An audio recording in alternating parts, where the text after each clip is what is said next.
So, we're going to go through today, Annabella, time to put the book away. What are we supposed to learn today? Come on, raise a hand. Let me see. Who's going to tell me what? What do we got, Michael? Function rule based on a table. Very good. Now, if you notice in the swirl, there is two things we talk about. One is a table, and one is a function rule. Now, when we say table, we're not talking about one of those things in the back of the room. When we say a table in mathematics, this is a table in mathematics, okay? This is a table. So a table lists data. Do you guys remember what data means? Information, okay? So a table is just a way of organizing and listing information. And the next thing is this idea of a function rule. What does rule mean? What's a rule? Come on, you know tons of rules. What's a rule? Eric, what's a rule? Something you have to follow by. Yeah, something you follow by. Something that if you follow it, then you always get the correct thing done. And what happens generally if you break a rule? Do good things happen or bad things? Bad things happen, generally speaking, when it comes to rules. Of course, there are some, particularly teenagers, who will say, rules are made to be broken. Yeah, that's true.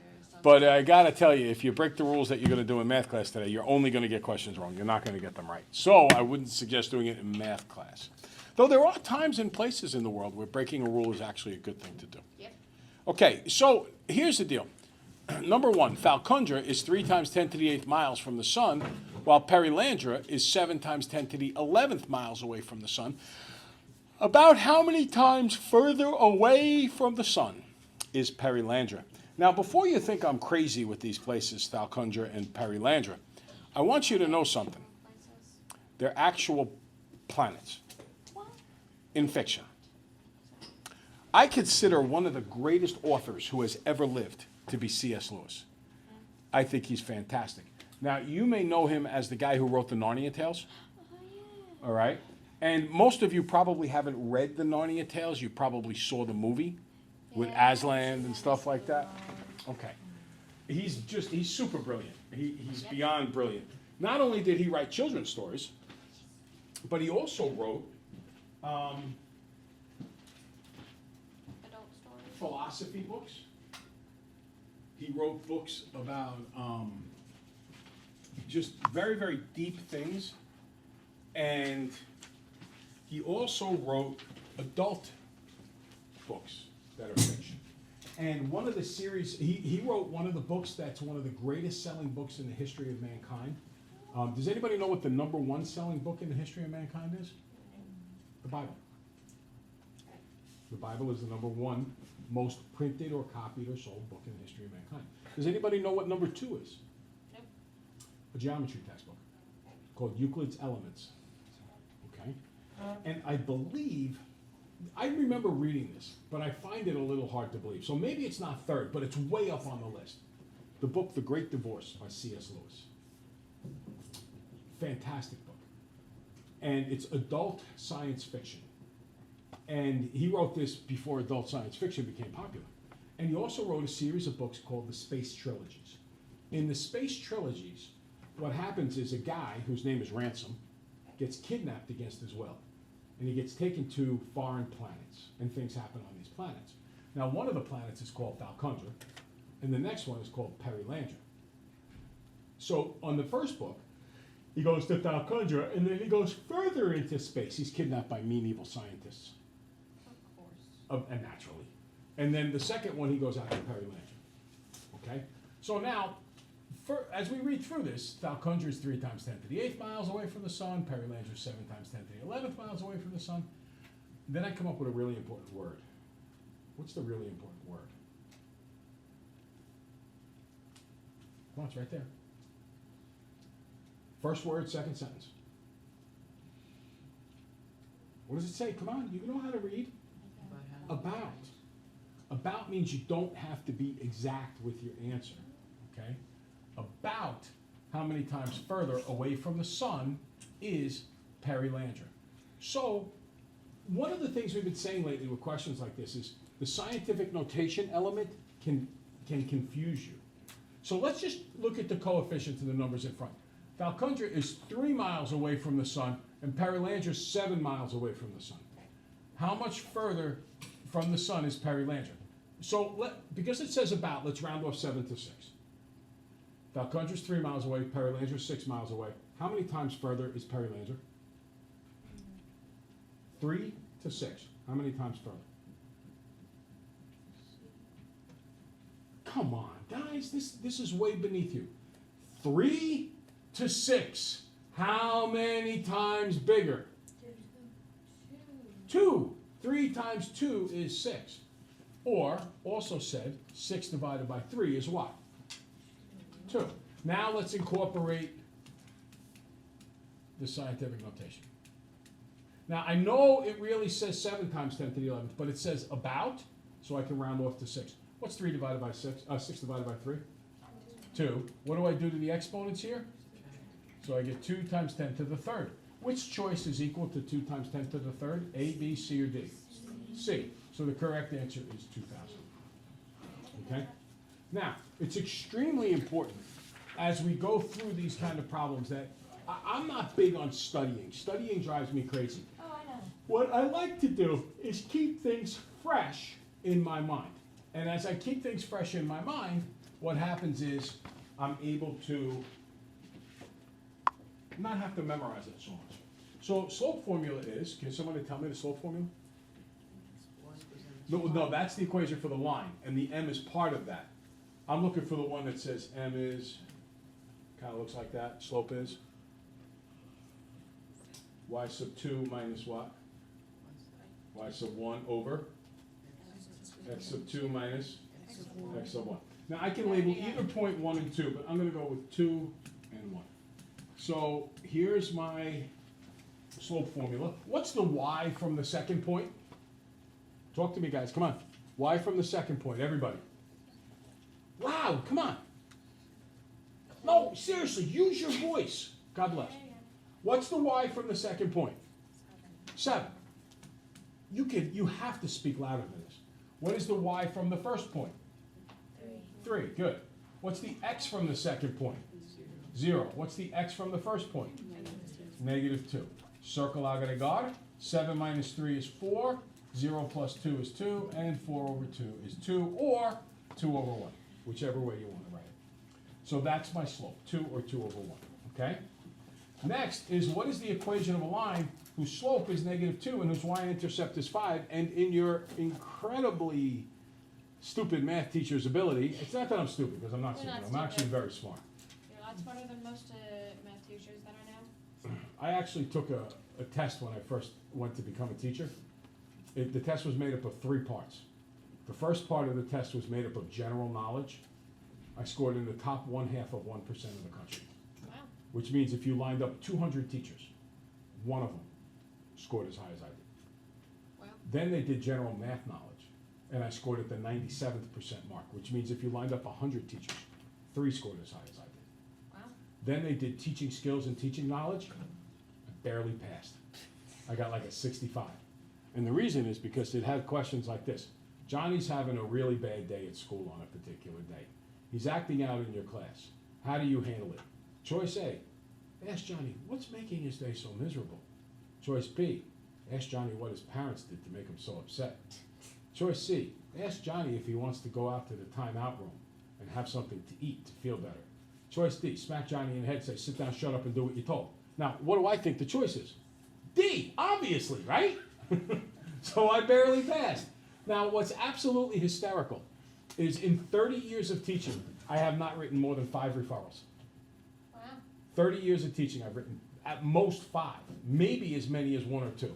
I know a couple of times I wrote them, not so much for what kids did in my class, but anyway, 5 referrals in 30 years. So they think that I don't know how to teach, which is absolutely hysterical because most kids really enjoy coming to class, and it's for math, which most kids don't like math. Yep. That's And true. I get no discipline problems in my room, and kids do really well in my class. Yet I barely pass for math or for teaching skills. So I'm supposed to be super smart, I'm supposed to be super good at math, but I can't teach. What does that tell you about the test? It's kind of like the state test they make you guys take. It's just ridiculous. Yeah. And believe me, if you want to opt out, you're not going to upset me if you do. Oh, Now, yeah, I already did. all right, yeah, so I don't want to go too nuts on that. Anyway, What's the equation of a line? So I do stupid things. That's what I do wrong. I always do stupid things. Like, for instance, not give you a choice that works. But we could just write down the answer. What's the equation of a line? Now is when we start talking y equals mx plus b. Okay?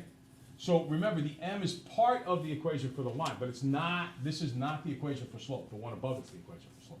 So I'm going to get y equals, now what does it say the slope is in this problem number 3? 2. So negative 2x, and what's the y-intercept? Plus 5, that's it. Very, very simple, okay? Next question is a classic, an absolute classic question. It's a question that kids miss all the time on final exams, all across the state of New York, or on state assessment tests. Which is a solution? I'm willing to bet a number of you circled choice B. B is wrong. Nope, I already know what it is. You're wrong though too. What? It's not C. C is the worst choice. It's even worse than B. 3n plus 5 is less than, not greater than, less than. Remember, the signs are from the end of the number line. Is that the less end or the greater end? The less, there's your less than symbol, it's the less end. What end is this? Greater, okay, so, minus 5, 3n is less than 6, divided by 6, n is less than 2. Your answer is the whole thing, n is less than 2. All three parts of that are parts of the answer, not just the 2. Understand? N is less than 2. Very, very, very important. Morning, Mr. Solos. How are you? Good morning. How are you, gentlemen? Good. Are you guys going to be in the cafeteria sixth period? All right, let me see you then. Oh, okay. All right, let me see you then, because we're locked in the middle of what we're doing here. Sorry. All right, I will see you sixth period. I Bye. don't know who they are. And they were students here last year. Yep. Now, I n, knew my listen, mother. hey, in the game, n is less than 2. All three parts of this are important parts. And in interpreting it, the n stands for number. The answer is any number that's less than 2. Yep. Any number that's less than 2. The worst answer up there is choice C. We all agree that 3 is not less than 2. But a lot of people put choice B. Guys, is 2 less than 2? No. 2 is what? Equal. Equal to 2. Now, most of the time when we solve this, it's an equation, and we go blah, blah, blah, and at the end we get 2, and we're so used to, we don't even write the n equals. We just kind of shortcut it to 2. And because the steps in solving an equation are virtually identical to the steps solving an inequality, we get very methodical about it. Gabby, are you with me here? We get very methodical, but we're not thinking about what this means. What this means is any number that's less than 2. There are actually 2 choices up there that are less than 2. What are the 2 choices? Michael? 1, which is choice A, and there's another one too. D, negative 1. Both of those work. And you could substitute them and they would check. What's 3 times 1? 3 plus 5 is 8. 8 is less than 11. And you could plug in a negative 1. What's 3 times negative 1? Negative 3 plus 5 is 2. 2 is less than 11. But if I plugged in a 2, what's 3 times 2, guys? 6. 6 plus 5 is 11. Is 11 less than 11? No, it's not. That's why the 2 doesn't work. Okay? Next, in the function y equals negative 2x minus 5, what is the output if the input is 9? So that means I have to do negative 2 times 9 minus 5. What's negative 2 times 9? Negative 18. Negative 18 minus 5 more is negative 23. And that's my correct solution. Okay? Any questions on those? Leah, did you see how to do that, where you substitute that in for x and crank out your answer? Okay, it's just an evaluated situation. Okay, so we said that today, what we're trying to learn here today as we're going through class, our goal, our aim, our objective, whatever you want to call it, I hate those words, but whatever you want to call it, is that we are able to look at tables and create function rules. But before we get to that, I didn't draw pictures on your paper, so I apologize. Look at the first one. Is this a function? Is this set of ordered pairs a function? Yes or no, everybody? Yes, because the x's are all unique, 1, 5, 7. If I added another one that said 7, 14, would it be a function then? No, then you'd have the 7 repeating. What about letter B? Is that a function? Oh, yes, it is. I don't care that the y's repeat. That's irrelevant to me. I only care about the x's. The x's are 1, 2, 3. They're all unique. None of them repeats. That is a function. Okay, now, we are going to take something we're very familiar with, namely y equals mx plus b.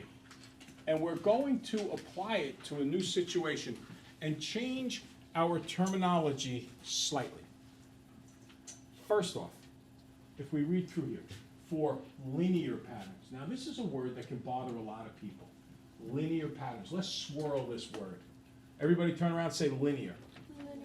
Linear. What are the first 4 letters of linear spell? Line. Everybody write the word line and then add an AR on your paper. Write the word line and then put an AR on your paper. You just spelled linear. Linear means when you graph it, you create a line. Okay, that's what linear means. Turn to the person next to you and say, a linear graph looks like a line. Go ahead. Very good. Okay, so in a linear graph, there's a constant, and here's this phrase, rate of change. Rate of change is the same exact thing as slope. Rate of change is m.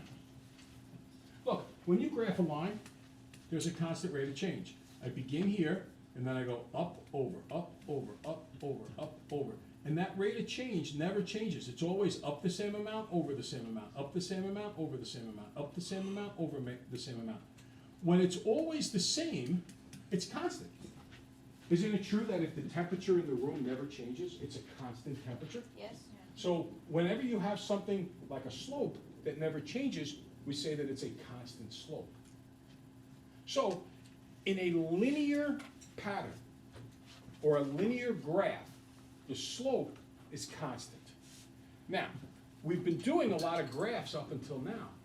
Today we begin talking about tables. And you'll notice on the swirl, it talked about the word table. I'm not talking about the things in the back of the room there. Yeah, that is a table. But in mathematics, when we talk about a table, we're talking about one of these guys right here. This is a table. A table contains data.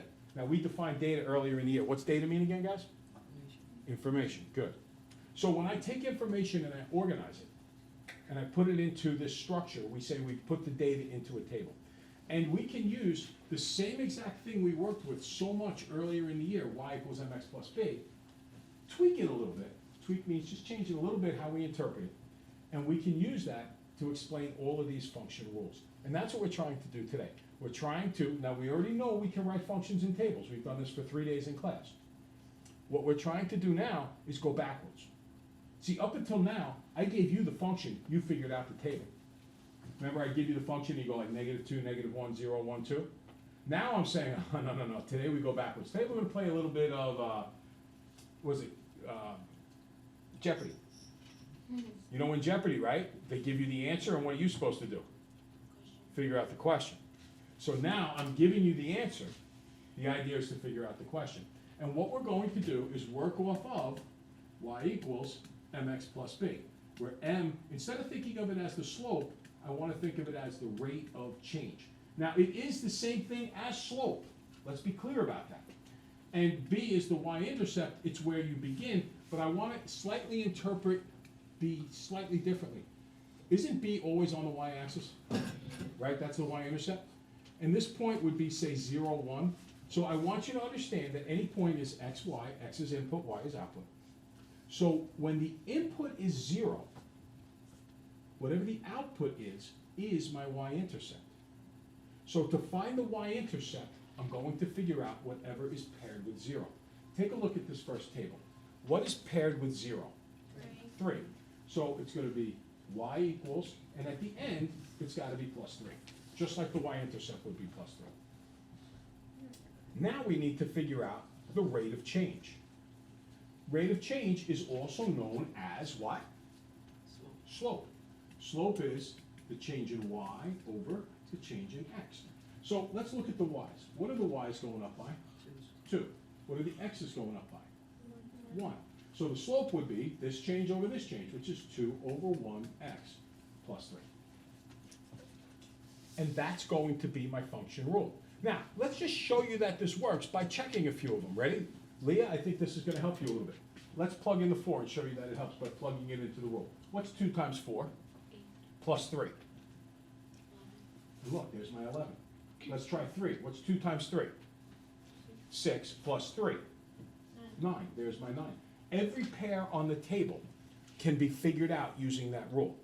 So, if I had given you the rule and these inputs, you could have figured out the outputs. But today, we work differently. Today, I say, here's the inputs, there's the output, I want you to go figure out the rule. Knowing, of course, that we're talking about linear patterns, straight lines. Now, in the high school, or even next year, you begin to talk about curved things, and it's not quite as easy. But for linear patterns, all we need to do is understand how a table works, that the y-intercept is always paired with 0, and the slope is the rate of change. Take a look at this next guy. Try to write the formula out. Go ahead.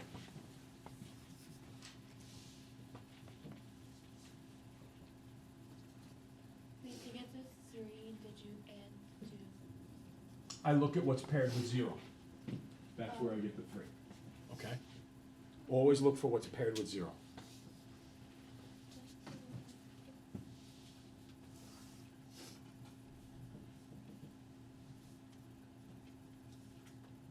Okay, so the first thing I notice on the next one, it's not x and y. What is it? T and P. Which one's the input? T. Which one's the output? P. Remember, it always goes, look at me, watch my hand now, ready? Input, output. Input, output. So input's on the left, output's on the right. Now, as we look at this, it's not going to be y equals, what is it going to be? P equals, good. What's my y-intercept?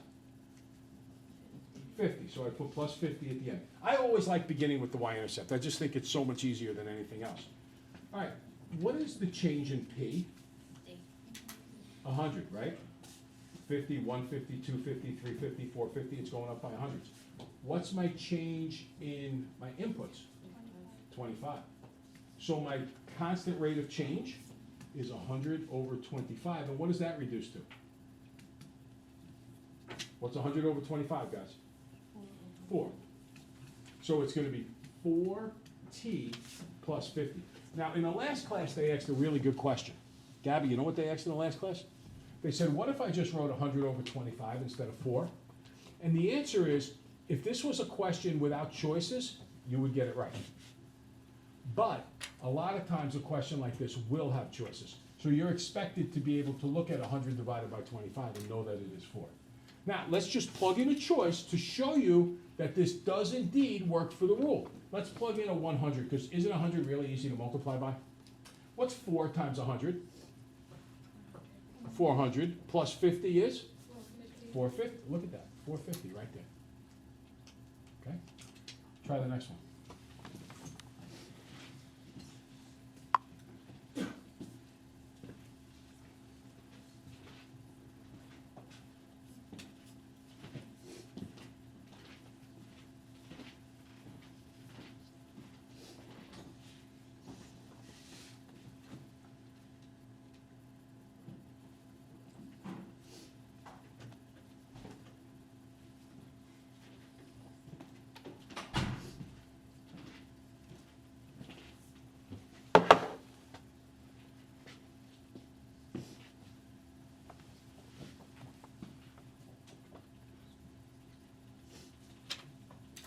Okay, now this time I don't write x equals or y equals. What do I write?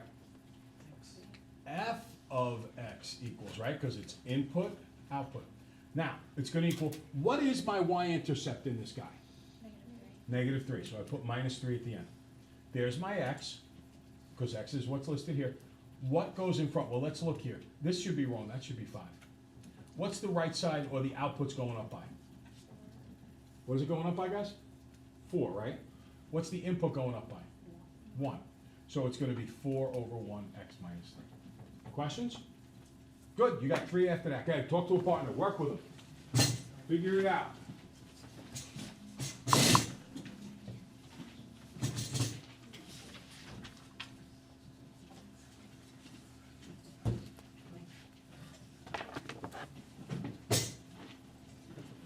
How do you find B, everybody? What does it pair up with? 0. 0, good. And then the rate of change is the change in the output over the change in the input.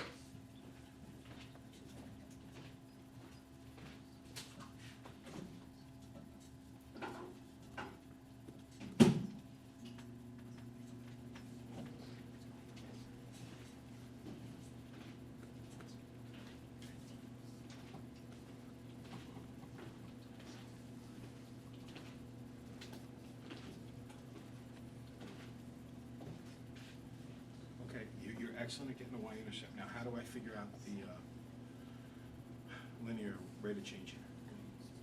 How much they were in there? Good. And now, if I were you, I wouldn't look at the negatives first, because aren't they trickier? But I could do 5 to 12 and 12 to 19. What are they going up by? 7. 7. Right, so it's going to be 7 over, and what's this guy going up by? Good, so 7 over 1x. And whenever it's over 1, you could have just written 7. It would be the same thing, right? Okay? Keep working it.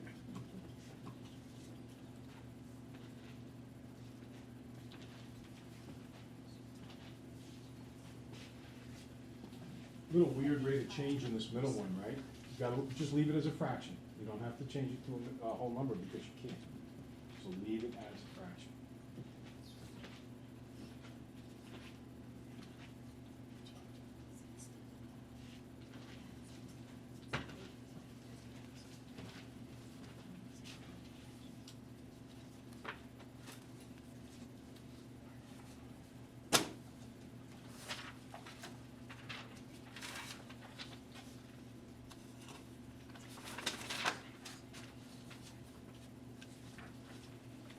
Wait, so how would you figure this one? I would just put this rate of change here, it's gonna be 75, right? So I put 75 over 25. And then if you wanna reduce it, you can, but you don't have to. It is possible to reduce that ugly fraction into this, but you don't have to. All right, folks, you did a great job. Hasta la vista. Vaya con Dios. Arrivederci. Smile a lot. Ciao. Arrivederci.